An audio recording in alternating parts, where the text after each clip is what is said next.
Today, another vote in Parliament. Is your base case still a hard Brexit? It seems like there's every effort being made to not have a hard Brexit. Well, I think that the base case is that nothing will be determined till the very end. And so it will either be a March 29th hard exit, which I don't believe Brexit is the kind of the base case for now, or kick the can down the road for a few months, figure out a deal, and that deal is essentially going to be no deal. And so they'll sell it as there's a deal that's been struck, but it's going to feel more and more over time like it was actually a hard Brexit. And so that's the base case. Now, what does that mean for your investments? Because you have taken positions on the outcome of Brexit. Well, we're waiting for the outcome, really, and we're waiting for the outcome in Europe to present opportunity, because it's not only the UK, it's also Germany is now slipping into recession. Look at the most recent industrial production numbers, and look at the auto manufacturing numbers, and look at the fact that the last 2 quarters were essentially zero. Then go to Italy, which has slipped into a recession, essentially one negative quarter, but this first quarter of 2019 will also be negative, and France slowing to below 1% growth. So now you're talking about the 4 largest economies in Europe slowing and slipping towards a recession. And the ECB just recently, instead of normalizing rates, going to keep rates low for a very long time, think 2 or 3 years, which means they're pushing on a string. Euribor rates are negative, several trillion in treasuries are negative, and the central bank actions are going to have no impact, zero impact, Vonnie, as it relates to GDP and economic expansion, because their tools have been spent at this point. But you did have several investments in Europe based on Brexit and what the ECB might do. Are you holding on to those property plays and others? We own through the non-performing loans that we bought from the big European banks. We've taken over property, and the property is performing exceptionally well, because what you have to remember is we're earning cash flows that are pretty high, and our funding rates, because real estate is a leveraged business, is the lowest cost in the world.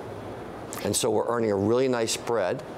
And as cap rates have started to come down a little bit, as interest rates have moved lower in Europe, we're actually able to exit a lot of these assets at really nice profits. So it's worked out brilliantly well for us, Vonnie. We've made our clients a lot of money already, and we'll continue to make them a lot of money, despite the problems that you see in Europe. Let's move back to the US and the BBB market. At what point do you see a wave of fallen angels? I know that you've been sort of on the lookout for it for a while. You've been concerned. You know, I recently wrote a white paper entitled, "How do you spell bubble with 3 B's?" And so we've thought a lot about that, but here's the important points to realize. That pre-2008, December 31st of 2007, the entire amount of BBBs outstanding in the U.S. was $760 billion. Today, it's over $3.1 trillion. That's a 4-fold increase. Yes. There's $900 billion of that, Vonnie, $900 billion that has a debt-to-EBITDA ratio that's equivalent to what you'd find in a high-yield market. The average BB plus is a debt-to-EBITDA ratio of 3.2 times. There's $900 billion of it that now is 3.2 times or higher, and including companies like Heinz, Kraft, and Campbell Soup with debt-to-EBITDA ratios exceeding 5, the equivalent of what you'd find in a single B company. So there's a lot of reason for concern, and yes, we believe that hundreds of billions of BBBs will fall to high yield, not this year potentially, but when we have our next credit cycle, when the next distress cycle, next recession begins, which we're earmarking for a 2020 calendar year. Can you name some names? I mean, there are potential companies that might flood the high yield market. I'm talking about, you know, major companies like Ford or AB InBev, Vodafone.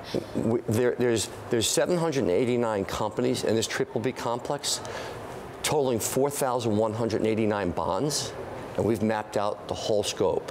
And we've started to build a short in some of these names and a basket of shorts, but I think the bigger opportunity for us will come later, picking up the pieces of these good companies with over-leveraged balance sheets. So Heinz Kraft is one name that we're short, and there are others that represent this basket.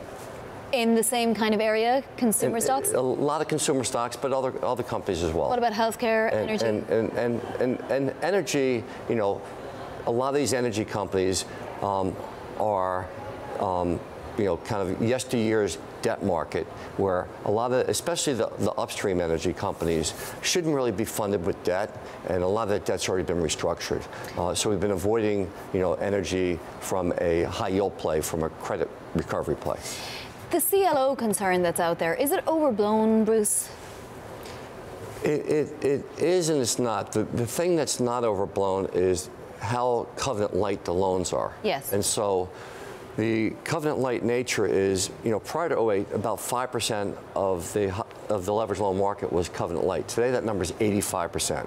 And so what that means is, and also with that, leverage ratios are higher. So there's an extra turn or 2 turns of leverage per company or per credit rating. So your average double B or your average single B has an extra turn or 2 of leverage when you take out the add backs and you take out some of the accounting games. And so we think companies are highly leveraged at this point in cycle, and leverage loans are a concern, but not until the economy really slows. But I do think that when defaults really start to hit, we won't get to 10% default rate. I think 7 is the new 10. That is because companies can kick the can down the road a bit.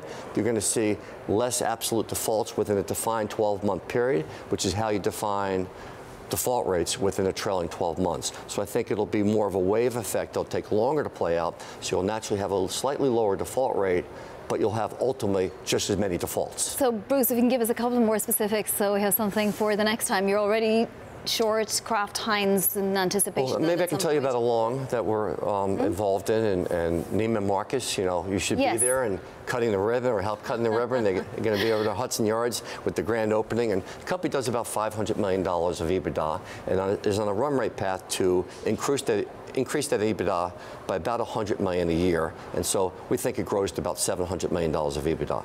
Marathon is leading the bondholders group. There's a debt group comprised of the loan holders and the bondholders. We're leading the bondholders, working with Ares, the private equity sponsor that owns Neiman Marcus and the company. And in that process of doing this, we're going to be forgiving some debt or doing a debt exchange to reduce the debt load, which helps the company. And we're going to bring My Teresa back into the bondholders group. My Teresa, as you know, is the online version of Neiman Marcus, representing 33% of sales. And so that's a very valuable asset to have for the benefit of the bondholders group, and something that I think works out well for us as bondholders and works out very well for Neiman's, which is a great company, increasing sales, increasing revenues, increasing free cash flow, and now with a lot greater financial flexibility given this debt exchange that we've agreed to with the company.